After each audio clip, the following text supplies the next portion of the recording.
ఈరోజు నా పుట్టినరోజు సందర్భంగా పెద్దలు గౌరవనీయులు న్యాయవాదిగా చిరకాలం ఎక్కువ కాలం ప్రాక్టీస్ చేసి ప్రజల మన్నన పొందినటువంటి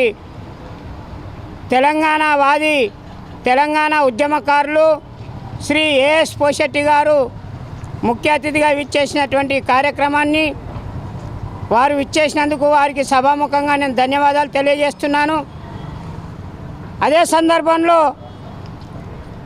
పోరాటాల పురిటిగడ్డ ఇందూరు ప్రజల ముద్దుబిడ్డగా పుట్టినందుకు నాకెంతో గర్వంగా ఉంది.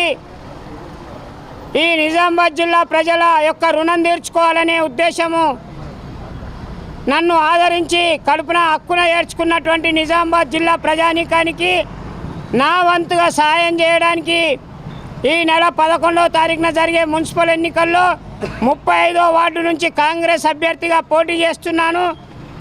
టికెట్ వస్తుందని ఆశిస్తున్నాను. అత్యధిక మెజార్టీతో గెలిపించాలని కోరుతున్నాను. అదేవిధంగా ఒక విషయం చెప్పాలి. నిజామాబాద్ జిల్లా కేంద్రంలో ఖలీల్వాడి గ్రౌండు వ్యాపారులకు వేలం వేస్తున్నప్పుడు విద్యార్థి దశగా ఉన్నప్పుడు మొదలైన నా పోరాటము ఖలీల్వాడి గ్రౌండ్ పరిరక్షణ అనంతరం ఇయ్యాల ప్రభుత్వ ఆసుపత్రి దాంట్లో నిర్మించడం జరిగింది. లేకపోతే వ్యాపారులకు అమ్ముకునేటువంటి పరిస్థితి ఉండేది.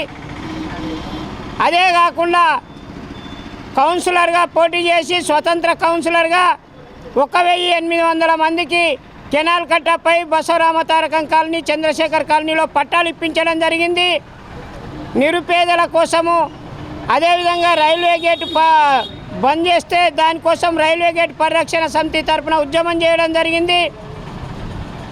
అదేవిధంగా కాలుష్యం కార్ఖానాల నుండి తర్వాత ఈ యొక్క ఆల్దిడోల్ రైస్ మిల్ల నుంచి వెలువడేటువంటి కాలుష్యానికి వ్యతిరేకంగా కాలుష్య బాధితుల సంఘాన్ని ఏర్పాటు చేసి ఈరోజు పోరాటం చేస్తూ ఉన్నాము.